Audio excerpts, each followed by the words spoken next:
আজকে 1 জানুয়ারি আমাদের জাতীয় পার্টির 39তম প্রতিষ্ঠা বার্ষিকী। 1986 সালের 1 জানুয়ারি জাতীয় পার্টি প্রতিষ্ঠিত হয়েছিল।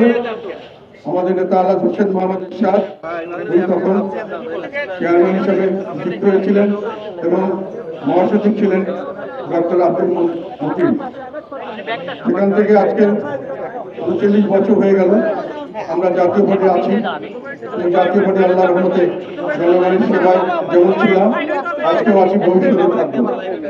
একটু আগে আমাদের মহাসচিব বলেছে, সেই বিষয়ে কথাটা বলে আমি আমার বক্তব্যে যাব। সেটা হলো আমাদের সংবিধান পঞ্চদশ সংশোধনী বাতিল হয়েছে শুনেছি। তারপরে যে সংবিধান সেখানে 37 অনুচ্ছেদে আমাদের সভা সমাবেশ এবং মিছিল করার অধিকার বলা আছে। অধিকার আছে, সাংবিধানিক ভাবে আমাদেরকে সেই অধিকার দেওয়া আছে। কোনো আইনসঙ্গত কারণে যদি আইন করা হয় আমাদের বাধা দেওয়ার জন্য, সেটা ছাড়া আর যে কোনো ভাবে আমাদেরকে দেওয়ার কথা। এবং আমরা এই সভা সমাবেশ করার এই অধিকারটি রাষ্ট্র আমাদেরকে নিশ্চিত করবে, এটাই সাংবিধানিক বিধান। আমরা করতে যাব, আমরা অহিংসাকে আমরা কর্মসূচি দিতে যাচ্ছি। আমরা সকলের সহযোগিতা এখানে আমরা পাবো এবং রাষ্ট্রযন্ত্র আমাদেরকে সহযোগিতা করবে।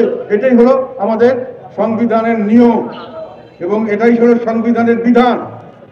কাজে আমাদেরকে বাধাগ্রস্ত করে, আমাদেরকে কোনো রকম যদি কেউ বাধাগ্রস্ত করতে চায় সেখান থেকে আমাদেরকে রক্ষা করা, এটাই হলো রাষ্ট্রের কাজ এবং এটাই সংবিধানে বলা আছে। পঞ্চদশ সংশোধনী বাতিল হওয়ার পরে যদি আপনি বলেন পঞ্চদশ সংশোধনী এখনো আছে, তাহলে এটার ভাবে কোনো কথা নেই। আমরা শুনেছি যে এটা বাতিল হয়েছে। সেটা প্রথম কথা, যে সেখানে আমাদের যেখানে জায়গায় আমরা শুধু একটা অহিংসভাবে আমাদের প্রতিষ্ঠা বার্ষিকী পালন করব, এখানে কারো কিছু বলার থাকতে পারে না। আমরা একটা নিবন্ধিত রাজনৈতিক দল, আমরা কোনো ইলিগাল সংগঠন নই।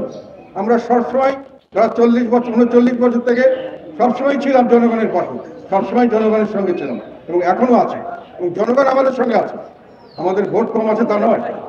আমরা এই ধরনের একটি দলকে শুধু হুমকির জন্য যদি কেউ হুমকি দিয়ে থাকে, আমাদেরকে প্রোটেকশন দেওয়া সরকারের দায়িত্ব ছিল, রাষ্ট্রের দায়িত্ব ছিল। আমি মনে করি রাষ্ট্র এই দায়িত্বটি সঠিকভাবে পালন করছেন না, এটা আমাদের জন্য দুঃখের বিষয়।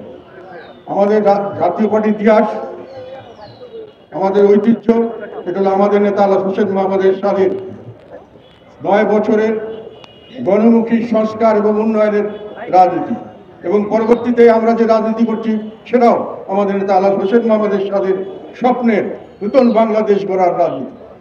আজকের এই দিনে আমি গভীর শ্রদ্ধার সঙ্গে স্মরণ করছি আমাদের নেতা মরহুম আলাদ হোসেন মোহাম্মদ এরশাদকে।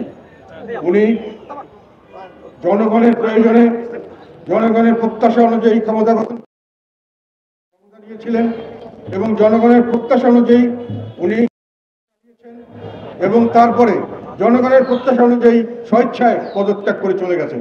ওনাকে যত স্বৈরাচার বলা হয়, এটা সম্পূর্ণ অত্যন্ত একটি নোংরা, আমি মনে করি সঠিক বক্তব্য নয়। এই বক্তব্যটি সঠিক কোনো সময় ছিল না। উনি সবচেয়ে বেশি গণতন্ত্র মানা রাজনৈতিক নেতা বলে আমার বিশ্বাস। আমি বিশ্বাস করি যে ওনার মতো গণতান্ত্রিক মানা রাজনৈতিক নেতা বাংলাদেশে খুব কমই জন্মগ্রহণ করেছেন। উনি কোনো সময় সরকার জনগণের ইচ্ছার বাইরে কিছু করেননি। জনগণ যেটাতে খুশি হয় সেটাই উনি করেছেন। উনি অনেক সংস্কারমূলক কাজ করেছেন, উনি অনেক ধরনের উন্নয়নমূলক কাজ করেছেন, কিন্তু যে সংস্কারটি জনগণ যে কোনো কারণে গ্রহণ করেনি সেই কাজটি উনি করেননি। সেটা কি, যদিও গণমুখী উনি জানতেন ভালো কাজ, তাও করেননি। উনি সুপ্রিম কোর্ট, হাইকোর্টের উপরে সর্বোচ্চ শ্রদ্ধাশীল ছিলেন।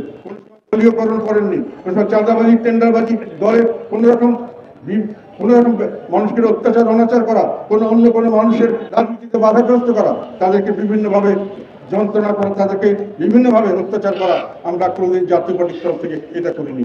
আমরা একটা মরুভূমির মধ্যে একটি সুন্দর হলুদ্দারের মতো সকলেকে আমরা আশ্রয় দিয়েছি, বিপদে আপদে সকলের পাশে দাঁড়িয়েছি এবং মানুষের ভালো করার চেষ্টা করেছি। আমরা কোনো সময় ওকে ক্ষতি করার চেষ্টা করিনি, আমরা দলীয়করণ করিনি, আমরা বিভিন্নভাবে আমরা যে জনগণের অত্যাচার অনাচার করি নাই, আমরা মানুষের আঘাত ও অধিকারে কোনো সময় আঘাত করি নাই।